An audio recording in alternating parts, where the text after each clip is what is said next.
It raised important issues about how America will engage with Islam, both domestically and internationally. ان سماعتوں نے ایک اہم مسئلے کی طرف توجہ مبذول کرائی ہے کہ آنے والے وقت میں امریکہ ملکی اور بین الاقوامی سطح پر مسلمانوں کے ساتھ کیسے تعلقات رکھے گا۔ پچھلے سال نیو یارک میں اسلامک سینٹر کی تعمیر پر اٹھنے والا تنازع اور اس پر رد عمل ہو، یا تیونس، مصر، لیبیا، بحرین اور عمان جیسے ممالک میں تبدیلی کی لہر کا خیر مقدم، یہی وہ اجتماعی رواداری کی سوچ کی مثال ہے جو امریکہ کو ممتاز کرتی ہے۔ What we have in America today. So it's a very exciting time.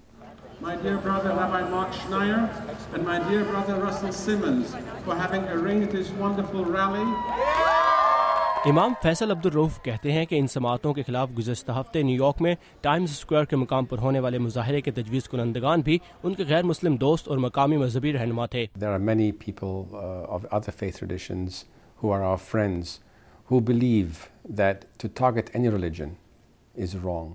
میرے غیر مسلم دوستوں کا کہنا ہے کہ کسی بھی مذہب کو ٹارگٹ کرنا غلط ہے، ہر مسلمان کو دہشت گرد کے طور پر بھی دیکھنا غلط ہے، یہ امریکی اقدار کے خلاف ہے۔ اور پیٹر کنگ کی ان سماعتوں نے لوگوں میں ایک غلط نظریے کو جنم دینے کی کوشش کی ہے۔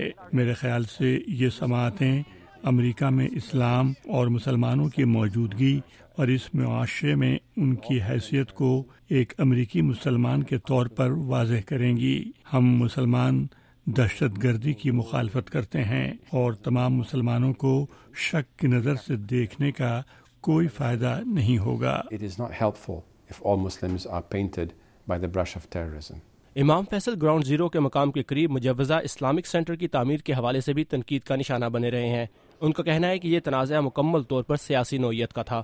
What's the latest on this? آپ کے اسلامک سینٹر کے منصوبے کی تازہ ترین صورتحال کیا ہے؟ The dream is very much alive. یہ خواب زندہ ہے اور ہم اسے بہترین طریقے سے حقیقت میں ڈھالنے کی کوشش کر رہے ہیں۔ کچھ لوگوں کا مشورہ ہے کہ ہم اس سینٹر کو ایک مختلف اور بڑی جگہ پر منتقل کر دیں جہاں تمام مذاہب کے لوگوں کو ساتھ لے کر چلا جا سکے۔ What do you think? آپ کے خیال میں سینٹر پر اٹھنے والے تنازعات کی وجوہات کیا تھیں؟ The controversy was really caused by those who sought to take political advantage of it. میرے خیال سے یہ تنازعات قطعی طور پر سیاسی نوعیت کے تھے۔ کچھ لوگوں نے اس سے سیاسی فائدہ اٹھانے کی کوشش کی۔ مڈ ٹرم الیکشن کے باعث ایسا ہوا۔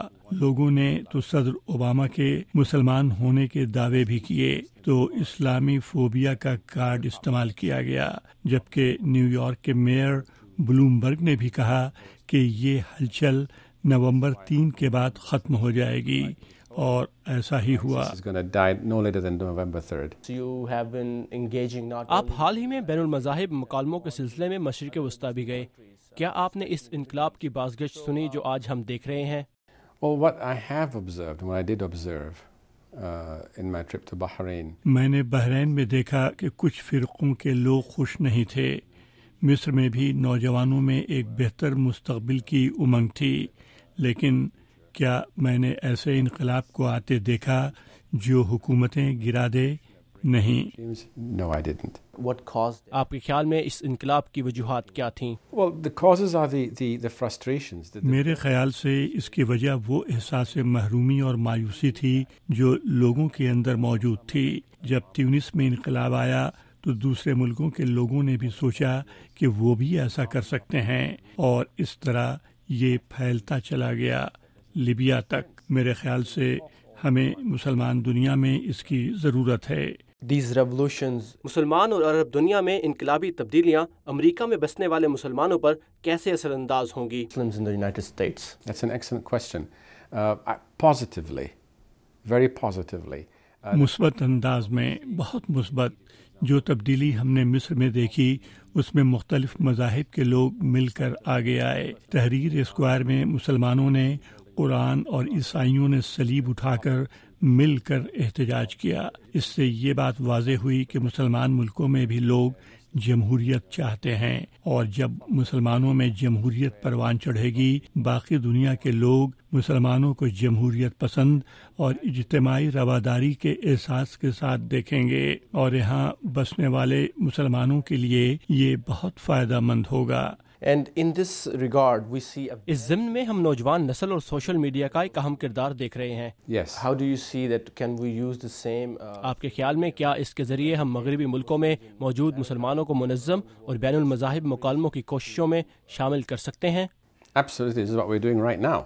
بالکل، یہ تو ابھی ہو رہا ہے. یہ انٹرویو ٹیلی ویژن پر چلے گا، ریڈیو پر سنا جائے گا اور انٹرنیٹ پر بھی شائع ہوگا. تو یہ نیا میڈیا آج کی نسل سے رابطے کا ذریعہ ہے، اور یہ رابطے ایک نئے ورلڈ آرڈر کی طرح کام کر رہے ہیں.